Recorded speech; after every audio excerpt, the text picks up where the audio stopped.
few moments later.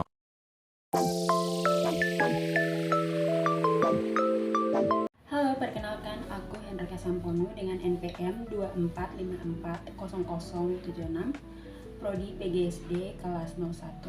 Nah, di video kali ini aku akan membahas tentang kecerdasan emosional dan hubungannya dengan kemampuan komunikasi anak. Nah, pernahkah sebagai orang tua pastinya berpikir bagaimana sih memahami perasaan anak? Atau gimana sih cara anak menyampaikan perasaannya kepada orang tua? Nah, di video kali ini kita akan melihat bagaimana pola kecerdasan emosional anak berpengaruh pada kemampuan komunikasi sosialnya. Yang pertama, kita akan membahas tentang kecerdasan emosional pada anak. Tapi sebelumnya kita lihat dulu nih, apa sih pengertian dari kecerdasan emosional itu? Nah, kalau pengertian secara umum, kecerdasan emosional merupakan kecakapan emosional yang meliputi kemampuan untuk mengendalikan diri sendiri dan memiliki daya tahan ketika menghadapi suatu rintangan atau masalah. Kemampuan kecerdasan emosional ini juga merupakan tindakan seseorang yang cepat merasa tidak puas atau mampu mengatur suasana hati mereka, sehingga mereka mampu mengolah kecemasan mereka, tidak mengganggu kemampuan berpikir mereka. Nah, seperti misalnya kemampuan untuk berempati. Itu pengertian kecerdasan emosional sendiri. Menurut Goleman pada tahun 2000, kecerdasan emosional sendiri merupakan kemampuan mengenali perasaan diri sendiri dan perasaan orang lain, kemampuan memotivasi diri sendiri, dan kemampuan mengelola emosi dengan baik pada diri sendiri maupun kepada orang lain. Nah, kalau menurut Shapiro pada tahun 2003, kecerdasan emosional sendiri merupakan kemampuan untuk merasakan emosi atau mengeluarkan atau membangkitkan emosi. Nah, seperti misalnya membantu berpikir, memahami emosi, atau pengetahuan tentang emosi serta merefleksikan emosi secara teratur, seperti mengendalikan emosi dan perkembangan intelektual dalam diri seseorang. Nah, kalau secara definisinya, kemampuan emosional pada anak sendiri merupakan kemampuan anak dalam mengendalikan emosi sehingga anak tersebut memiliki tumbuh kembang dalam bersosialisasi dengan baik. Anak mampu untuk mengekspresikan perasaannya kepada orang tua maupun guru. Nah, itu merupakan pengertian kecerdasan emosional pada anak. Maka dari itu, untuk memahami kecerdasan emosional pada anak yang mempengaruhi komunikasinya, maka kita perlu melihat dulu nih tahapan perkembangan emosi anak dari per usianya, jenjang usianya. Nah, kita mulai dulu dari tahap perkembangan emosi anak pada usia 6-12 tahun. Nah, biasanya pada usia ini sekitaran kelas 1 sampai kelas 6 SD. Nah, pada usia ini anak semakin memahami dan merasakan emosi orang lain. Nah, misalnya nih, anak mampu memberikan dukungan emosional kepada teman sebayanya. Misalnya ada anak kelas 1 yang mungkin melihat temannya bersedih, lalu dengan sendirinya dia menanyakan kenapa temannya itu bisa bersedih. Nah, itu salah satu contoh emosional anak pada tahap usia 6-12 tahun. Kemudian anak juga mulai belajar cara memecahkan masalah yang melibatkan emosi. Misalnya tadi ketika temannya itu merasa sedih, nah si anak ini kemudian datang dan menanyakan nih alasan yang membuat temannya bersedih dan mencoba menghibur teman tersebut. Nah, itu merupakan kemampuan anak untuk mencari atau memecahkan suatu emosi. Kemudian anak juga mampu bernegosiasi. Nah, misalnya si anak ini melihat akibat dari temannya bertengkar tadi karena ada teman lain yang memarahi dia. Nah, si anak yang tadi datang dan menanyakan kenapa temannya bersedih ini mulai mencari cara untuk menyelesaikan masalah tersebut dan memberikan solusi kepada kedua belah pihak anak yang tadi bertengkar, sehingga ini disebut kemampuan emosional anak dalam bernegosiasi untuk menyelesaikan konflik. Kemudian anak juga mencari solusi bersama. Nah, seperti yang tadi sudah saling memanggil teman-temannya untuk saling berkomunikasi dan mencari solusi. Anak pun semakin mahir dalam mengatur emosi mereka. Misalnya ketika melihat teman-temannya bertengkar tadi, dia secara sadar memiliki rasa iba dan mampu membantu temannya untuk menyelesaikan masalah tersebut, sehingga dia tidak berpihak kepada salah satu pihak atau menghindar dari salah satu pihak yang bertengkar, tetapi ia mencoba cari solusi untuk menyatukan kedua temannya tersebut. Nah, ini disebut dengan kecerdasan emosi anak dalam mengendalikan emosi dirinya sendiri. Kemudian anak itu mampu mengendalikan kecemasannya. Misalnya nih, si anak ke kelas diberikan tugas oleh gurunya untuk menghapus papan tulis. Nah, anak ini tanpa sadar, dengan begitu guru melatih seorang anak untuk memiliki rasa percaya diri. Ini menimbulkan rasa percaya diri pada anak sehingga anak mampu mengelola kecemasannya. Karena sudah terlatih atau diberikan kepercayaan, seorang anak merasa bahwa dia dipercaya oleh guru tersebut. Tanpa sadar, hal tersebut membantu anak untuk mengatasi kecemasannya karena bentuk kepercayaan yang diberikan oleh guru. Kemudian ada juga namanya kecerdasan emosional anak dalam mengatasi kekecewaan. Nah, contohnya itu ketika seorang anak nih misalnya mengerjakan suatu soal, lalu misalnya nilainya lebih rendah daripada teman-teman sekelasnya. Nah, cara untuk membentuk emosional anak yang baik dalam mengatasi kekecewaan adalah ketika seorang guru nih memberikan semangat kepada anak tersebut. Contoh misalnya, wah, kamu sudah mengerjakan pekerjaan ini dengan sangat baik, kamu berusaha lagi, jangan kecewa. Kata-kata dorongan itu mampu memberikan anak rasa kepercayaan diri kembali sehingga ia tidak merasa bahwa dirinya lebih rendah atau terbelakang daripada anak-anak lain. Dan yang terakhir adalah mengatasi tekanan.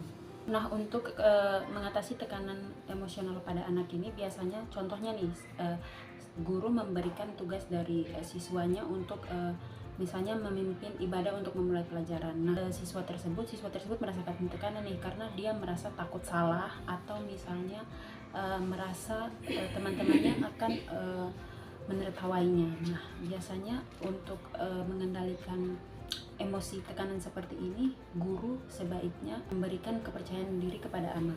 Misalnya guru tersebut memberikan senyuman ketika anak tersebut maju ke depan kelas untuk memimpin doa. Hal tersebut akan menimbulkan rasa nyaman pada anak sehingga anak tersebut dapat mengatasi tekanan atau ketakutan yang diakibatkan karena rasa takut ditertawakan oleh teman-temannya. Mana kecerdasan emosional ini sangat membantu anak dalam komunikasinya.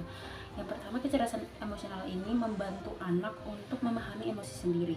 Nah, biasanya anak dengan tingkat kecerdasan atau IQ yang tinggi dapat mengenali dan memahami emosi mereka sendiri. Seperti misalnya mereka memahami nih saat mereka merasa senang atau sedih, marah, rasa takut atau kecewa. Nah, ini adalah kemampuan anak untuk mengidentifikasi atau mengetahui perasaan apa yang ia rasakan. Kemudian hal ini juga sangat membantu mereka dalam mengungkapkan dengan jelas dan tepat. Misalnya seorang anak ini merasa sangat marah, ia mengungkapkan rasa marahnya itu dengan jelas atau dapat dilihat. Biasanya perbedaan anak yang memiliki kemampuan untuk mengungkapkan kecerdasan emosionalnya dan ada anak yang tidak memiliki kemampuan tersebut. Contohnya, anak yang tadi pertama mampu berekspresi dan menunjukkan bahwa dia sedang marah. Misalnya ia mengalami kekecewaan lalu marah kepada temannya. Sementara ada anak yang mengetahui bahwa dia sedang marah tapi karena rasa takut menyinggung temannya sehingga ia tidak frontal untuk emosinya tersebut kepada temannya karena takut temannya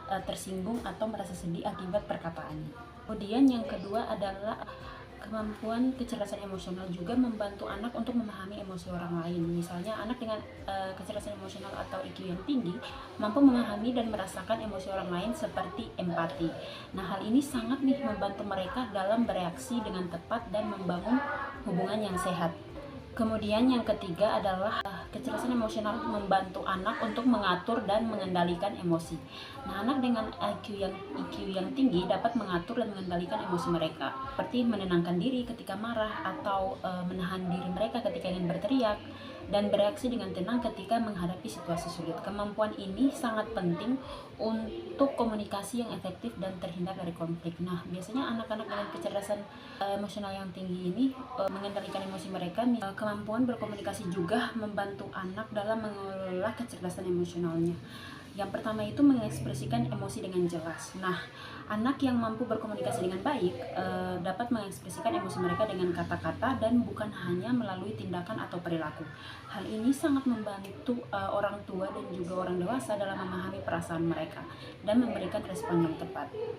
Kemudian yang kedua, mendengarkan dan memahami orang lain. Nah, anak yang memiliki kemampuan komunikasi yang baik dapat mendengarkan dengan aktif dan memahami apa yang dikatakan orang lain. Hal ini membantu mereka dalam membangun hubungan yang sehat dan menyelesaikan konflik dengan damai. Dan yang ketiga, anak yang terampil dalam berkomunikasi juga dapat bernegosiasi. Nah, seperti tadi, ketika dia sudah memiliki kecerdasan emosional yang baik, ini akan mengarahkan dia kepada kemampuan berkomunikasi dengan baik itu sendiri. Nah, contohnya salah satu yang ini yaitu bernegosiasi menyelesaikan konflik. Anak yang terampil dalam berkomunikasi dapat bernegosiasi, menyelesaikan konflik, dan mencari solusi bersama dengan orang lain. Kemampuan ini sangat penting bagi anak sehingga anak dapat membangun hubungan yang harmonis dan menyelesaikan masalah yang dihadapi anak secara efektif. Tadi kita sudah membahas poin-poin dampak positif yang ditimbulkan dari kecerdasan emosional yang saling berkaitan dengan kemampuan komunikasi pada anak. Selanjutnya kita akan membahas tentang dampak negatif pada kemampuan komunikasi anak yang ditimbulkan akibat kecerdasan emosional pada anak tersebut rendah. Nah, contoh yang pertama dampak negatifnya. Yang pertama, kesulitan anak dalam mengekspresikan emosi. Nah, contohnya anak sulit mengungkapkan perasaan mereka dengan kata-kata. Mereka mungkin lebih cenderung untuk berteriak, menangis, atau melakukan tindakan agresif.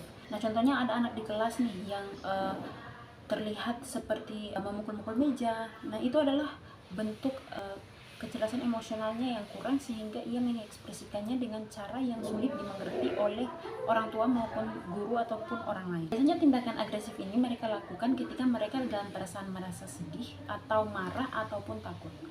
Nah, akibat yang ditimbulkan dari kecerdasan emosional yang rendah pada anak ini, orang tua dan orang dewasa pun akan sulit memahami perasaan anak sehingga sulit memberikan dukungan ataupun solusi yang tepat untuk anak. Hal ini dapat menyebabkan anak merasa tidak dipahami ataupun terisolasi dan semakin sulit untuk berkomunikasi dengan baik. Nah, karena tadi anak tersebut merasa tidak didengarkan atau tidak dipahami karena kecerdasan emosionalnya kurang sehingga mengakibatkan anak ini timbul rasa minder, timbul rasa tidak diinginkan atau timbul rasa tidak disayangi. Nah, ini yang terjadi jika kecerdasan emosional anak itu kurang. Kemudian dampak negatif yang kedua, kurangnya empati. Nah, contohnya anak sulit memahami dan merasakan emosi orang lain. Mereka mungkin tidak peduli atau tidak peduli dengan perasaan orang lain ataupun tidak memahami emosi seseorang sehingga menjadi salah satu kendala mereka untuk berinteraksi dengan orang lain atau bahkan mereka bersikap kasar dan tidak sensitif atau peka terhadap teman-teman atau anak-anak lain atau lingkungan sekitarnya. Nah, ini biasanya contoh nih, ada anak di kelas yang mungkin sedang nangis atau merasa dikucilkan ya, tapi karena si anak yang satu ini tidak memiliki kecerdasan emosional sehingga ia diacu tak acu atau tidak peduli dengan temannya tersebut. Kemudian hal ini juga menimbulkan rasa egois dan rasa cuek pada anak tersebut. Nah, akibat dari kurangnya empati ini, anak akan kesulitan membangun hubungan yang sehat dengan teman sebayanya dan orang dewasa. Mereka mungkin juga sulit untuk masuk dalam anggota kelompok, kerjasama, atau menyelesaikan konflik secara damai. Kemudian ada dampak negatif yang ketiga, yakni anak kesulitan mengatur emosi ya.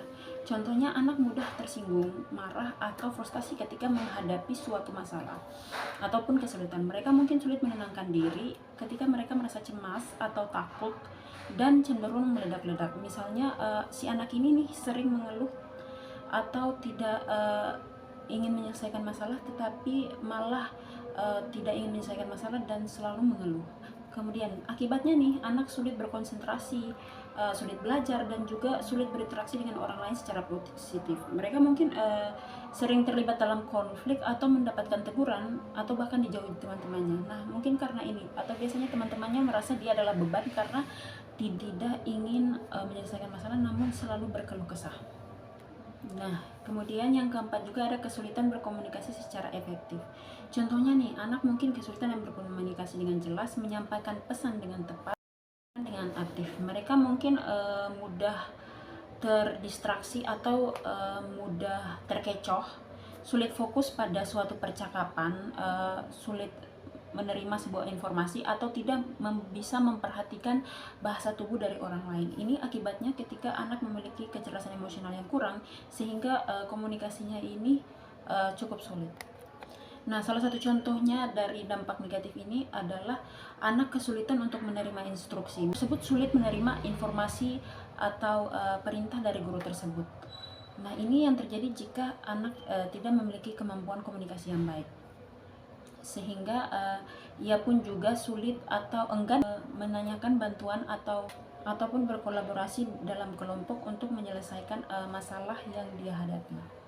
Nah, dampak negatif yang terakhir ini, yang kelima, ada hambatan dalam perkembangan sosial dan emosional. Nah, contohnya nih, anak dengan IQ yang rendah mungkin mengalami kesulitan dalam beradaptasi dengan lingkungan sosial, membangun persahabatan, dan mengembangkan rasa percaya diri. Mereka mungkin merasa minder atau terisolasi, tidak nyaman dengan keramaian, ataupun sulit mencapai potensi terbaik mereka karena ketakutan-ketakutan sosial yang ada dalam diri mereka. Nah, biasanya yang terjadi ini, anak akan takut ketika diajak berorganisasi atau mengikuti kegiatan partisipasi dalam kegiatan sosial. Kemudian anak juga sulit membangun hubungan yang sehat dengan orang lain, dan ini akan mempengaruhi kesejahteraan mereka secara keseluruhan.